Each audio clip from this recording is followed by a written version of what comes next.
உங்களுடன் ஸ்டாலின் என்ற பெயருக்கு பதிலாக பொய்களுடன் ஸ்டாலின் என்ற பெயர் பொருத்தமாக இருக்கும் என முன்னாள் அமைச்சர் ஜெயக்குமார் விமர்சனம் செய்துள்ளார்.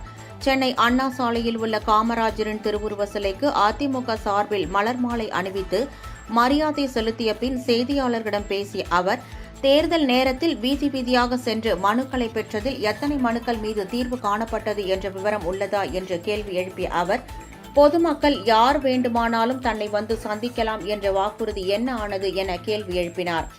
2021ஆம் ஆண்டு சட்டமன்ற தேர்தலின் போது அளித்த வாக்குறுதிகள் எதையும் நிறைவேற்றாமல் விட்டுவிட்டு தற்போது உங்களுடன் ஸ்டாலின் என்ற பொய்யான திட்டத்தை தொடங்குவதற்கு பதிலாக பொய்களுடன் ஸ்டாலின் என பெயர் வைப்பது பொருத்தமாக இருக்கும் எனவும் அவர் அப்போது தெரிவித்தார். தேர்தல் வரும்போது தான் ஸ்டாலினுக்கு மக்களே கண்ணுக்கு தெரிவாங்க. அது டைட்டிலே மாற்றிருக்கலாம்.